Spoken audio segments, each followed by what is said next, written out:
दोस्तों, 5 ऐसे धनुर्धर जिनके सामने देवताओं के भी पसीने छूट जाते थे, जिन्हें परास्त कर पाना किसी के बस की बात नहीं थी। तो आज हम जानेंगे दुनिया के 5 शक्तिशाली धनुर्धर के बारे में। धनुर्धर तो बहुत हुए, राम और कृष्ण भी धनुर्धर थे, लेकिन वे भगवान थे। भगवान तो कुछ भी कर सकते हैं। मित्रों, वीडियो में आगे बढ़ने से पहले हमारे चैनल को सब्सक्राइब अवश्य करें।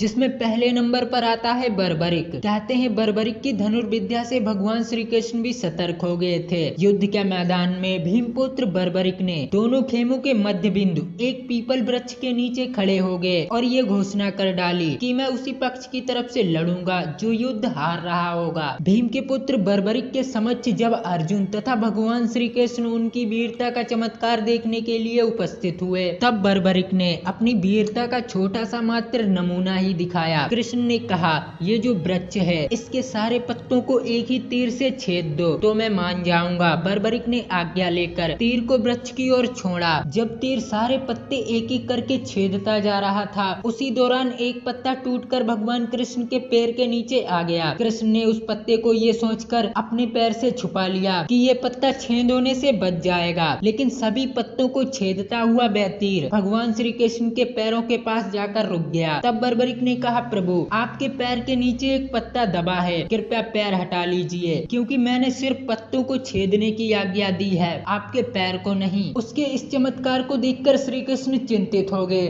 भगवान श्री कृष्ण ये बात जानते थे कि बर्बरिक प्रतिज्ञावास हारने वालों का साथ देगा।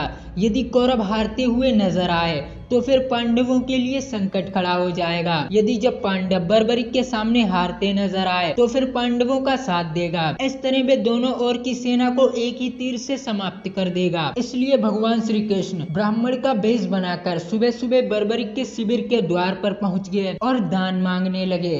बर्बरिक ने कहा, मांगो ब्राह्मण, क्या चाहिए? ब्राह्मण रूपी कृष्ण ने कहा कि तुम दे ना सकोगे, लेकिन बर्बरिक कृष्ण के जाल में फंस गए और कृष्ण ने उनसे उनका शीश दान में मांग लिया। बर्बरिक ने अपने पितामह पांडवों की विजय हेतु अपना शीश दान कर दिया। दान के पश्चात श्री कृष्ण ने बर्बरिक को कलयुग में स्वयं के नाम से पूजित होने का वरदान दिया। आज बर्बरिक को खाटू श्याम के नाम से जाना जाता है। जहाँ कृष्ण ने उनका शीश रखा था उस स्थान का नाम खाटू है। तो ये थी बर्बरिक की कहानी। अब बात करते हैं अर्जुन की। अर्जुन को श्रेष्ठ धनुधारियों की सीढ़ी में रखा जाता है। कहते हैं अर्जुन बहुत ही शक्तिशाली धनुर्धर थे। महाभारत युद्ध में अर्जुन की टक्कर देना किसी के बस की बात नहीं थी। अर्जुन के पास उनके पिता द्वारा प्राप्त सभी प्रकार के दिव्यास्त्र थे और गुरु द्रोण ने भी अर्जुन को सभी दिव्यास्त्रों की शिक्षा दी थी। अर्जुन के पास गांडीव धनुष था। कहते हैं गांडीव धनुष की डंकार से मानो बादल फटने लगते थे। अर्जुन को सिर्फ महारथी कर्ण ही टक्कर दे सकते थे। तीसरे नंबर पर आते हैं राम के छोटे भाई लक्ष्मण। लक्ष्मण को कौन नहीं जानता। लक्ष्मण ने अपने तीर से रेखा खींच दी थी। उस रेखा में इतनी ताकत थी कि कोई भी उसे पार नहीं कर सकता था। लक्ष्मण की धनुष विद्या के चर्चे दूर दूर तक थे। शास्त्रों के अनुसार लक्ष्मण को भी श्रेष्ठ धनुधर माना गया है। लक्ष्मण ने राम रावण युद्ध के दौरान मेघनाथ को हराया था, जिसने एक बार युद्ध में इंद्रदेव को परास्त किया था। इसलिए भगवान ब्रह्मदेव ने उसका नाम इंद्रजीत रखा था। कहते हैं मेघनाथ को मारना असंभव था, जो कि बहुत शक्तिशाली था, लेकिन लक्ष्मण ने उसे मार दिया था। नंबर 4 पर आते हैं महारथी कर्ण। वैसे तो महाभारत काल में सैकड़ों योद्धा हुए, लेकिन कहते हैं कि युद्ध में कर्ण जैसा कोई धनुधर नहीं था। कवच और कुंडल नहीं उतरते, तो कर्ण को मारना लगभग असंभव था। कर्ण के तीरों में इतनी ताकत थी कि जब वे तीर चलाते थे तब उनका तीर अर्जुन के रथ पर लगता था तो अर्जुन का रथ कुछ इंच पीछे हट जाता था। कृष्ण अर्जुन से कहते हैं कि जिस पर मैं और हनुमान विराजमान है, उसे इस तरह पीछे ढकेले जाने से पता चलता है कि कर्ण की धनुर्विद्या कितनी कुशल है। मित्रों, आप इस बात का इसी से अंदाजा लगा सकते हैं। यदि भगवान श्री कृष्ण अर्जुन के रथ पर ना होते,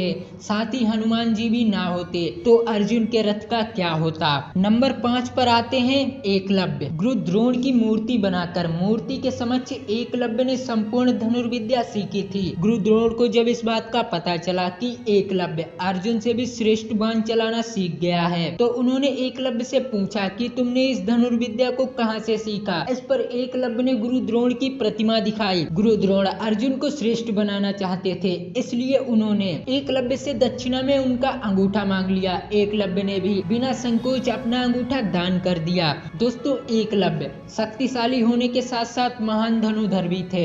नंबर 6 पर आते हैं अश्वत्थामा। महाभारत काल के गुरु द्रोण के पुत्र अश्वत्थामा को भी सर्वश्रेष्ठ धनुर्धर में शामिल किया जाता है। प्रत्येक धनुर्धर को अपनी एक अलग ही विद्या के कारण जाना जाता था। इस लिहाज में ये सभी अपने अपने काम में माहिर थे। दोस्तों, कहते हैं भगवान श्री कृष्ण ने दुर्योधन को बताया था कि यदि तुम पहले दिन ही अश्वत्थामा को अपनी सेना का सेनापति बना देते तो वे 3 दिन में युद्ध समाप्त कर देता, क्योंकि अश्वत्थामा काल, क्रोध और भगवान शिव के अवतार थे। कहते हैं अश्वत्थामा बहुत ही शक्तिशाली थे। अश्वत्थामा के पास सभी प्रकार के दिव्यास्त्रों का ज्ञान भी था, क्योंकि वे स्वयं गुरु द्रोण के पुत्र थे। तो दोस्तों, ये थे 6 सबसे शक्तिशाली धनुर्धर। अगर आपको वीडियो पसंद आई हो तो वीडियो को लाइक करें और चैनल पर नए हो तो चैनल को सब्सक्राइब करें और साथ ही बेल आइकन जरूर दबाएं। मिलते हैं अगली वीडियो में।